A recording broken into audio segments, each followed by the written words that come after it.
मित्रांनो, भारतीय जनता पार्टीसाठी अतिशय मोठी बातमी। तर उद्धव ठाकरे यांच्या शिवसेनेने मिळवला प्रचंड मोठा विजय। दिल्लीच्या तख्तावरती उद्धव ठाकरेंच्या शिवसेनेचा प्रचंड मोठा विजय। 51 पैकी 51 जागा मिळवत उद्धव ठाकरेंच्या इंडिया आघाडीने अखेर भाजपला पाजलं दिल्लीत पाणी।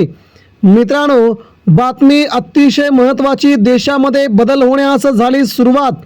ठाकरेंनी ज्या प्रकारे दिल्लीत जाऊन थेट केलं होतं मोदींना आव्हान, आणि त्याच आव्हानाला प्रतिसाद देत मित्रांनो, देशात अखेर एका व्यक्तीचा राजीनामा नको, तर दिल्लीतील सगळी सिस्टीमच आता बदलायची आहे, असं उद्धव ठाकरेंनी मोठं वक्तव्य केले होते।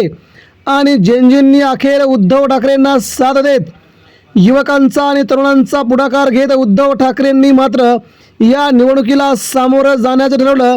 आणि मित्रांनो, गुलाल उधळला। ठाकरेंच्या शिवसैनिकांनी आणि इंडिया आघाडीच्या नेत्यांनी अखेर गुलाल उधळत हा जल्लोष केला साजरा। बातमी महत्त्वाची, तुमच्या कामाची आणि आपल्या सर्वांसाठी महत्त्वाची ते बघूया। भाजपच्या गोटात खळबळ उडून देणारी, तर उद्धव ठाकरेंना सर्वस्वपणे पुन्हा आपली शिवसेना जोमाने कामाला लावणारी सगळ्यात मोठी अपडेट।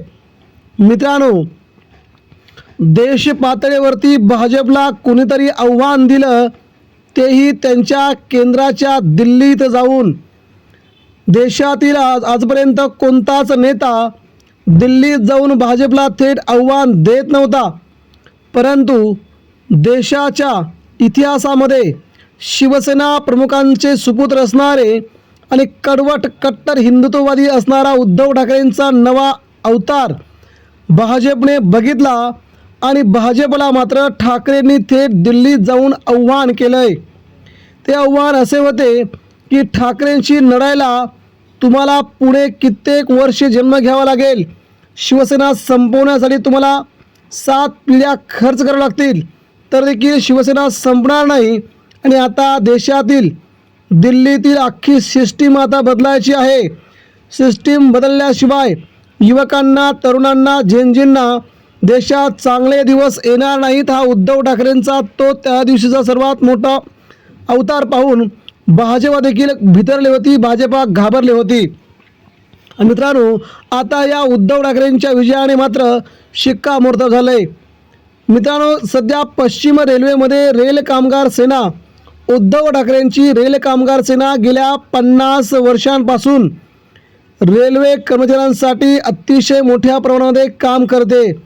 रेल्वे कामगार सेनेच्या झालेल्या निवडणुकीमध्ये रेल कामगार सेना आणि इंडिया आघाडीच्या संपूर्ण सदस्यांनी मिळून भाजपाचा मात्र सुपडा साफ केलाय। भाजपला दिल्लीत नव्हे, कोलकात्यात नव्हे, गुजरातमध्ये नव्हे, कर्नाटकमध्ये नाही, तर कुठे पश्चिम रेल्वेच्या एकाही विभागामध्ये भाजपला आपला विजय साजरा करता आलेला नाही। उद्धव ठाकरेंनी दिल्लीवर आपला भगवा झेंडा फडकवत त्या ठिकाणी 51 पैकी 51 जागा जिंकत जगातील सगळ्यात मोठा पक्ष म्हणून मिरवणाऱ्या भाजपला मात्र त्यांची जागा दाखवून दिली आहे। ही ठाकरेंची किमया, ही उद्धव ठाकरेंची ताकद भाजपला अगोदरच माहीत होती। मात्र सध्या भ्रमात असणारी भाजपा मात्र प्रचंड संतापामध्ये आता दिसते आहे। कारण की त्यांना आव्हान देणारा, त्यांच्या नेतृत्वाला आव्हान देणारा, त्यांच्याशी लढणारा आणि सर्वसामान्य जनतेच्या पाठीशी असणारा एक खंबीर नेतृत्व उद्धव ठाकरे महाराष्ट्रातून येऊन दिल्लीत थेट आव्हान देत आहे।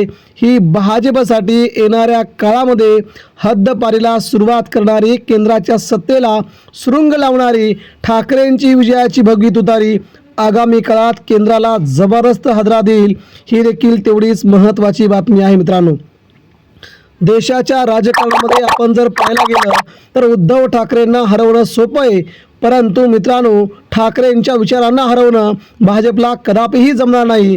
ज्या ठाकरेंच्या विचारावरती भाजपा देश पातळीवरती सत्ताधीश बनली, त्याच ठाकरेंच्या विचारांना हरवणं भाजपला कधीही जमणार नाही।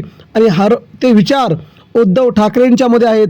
म्हणजे आगामी काळामध्ये मित्रांनो, राज्यात होणाऱ्या विविध निवडणुका असतील, 2029ची तयारी असेल, या सगळ्या निवडणुकांमध्ये उद्धव ठाकरेंनी आपली आजच मीटिंग घेत देशात, राज्यात होणाऱ्या निवडणुकांसाठी आजच तुम्ही तयार व्हा, असे थेट आदेश दिलेत आणि नेते देखील कामाला लागले आहेत.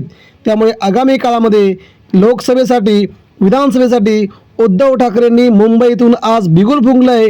जसा हा विजय मिळाला तसं देशाच्या केंद्राच्या सगळ्याच भागात भाजपला हद्दपार करण्यासाठी तुम्ही मला ताकद द्या, आपण एकत्र व्हा आणि आत्ताच कामाला लागा असे आदेश थेट मातोश्रीवरून सुटल्यामुळे शिवसैनिकांमध्ये नवं चैतन्य पसरलंय. आणि हा शिवसैनिकांचा ठाकरेंसाठी आणि भारतीय जनता पार्टीसाठी मात्र आगामी काळात काय होतंय ते आपल्याला बघावं लागेल. मित्रांनो, धन्यवाद. जय हिंद.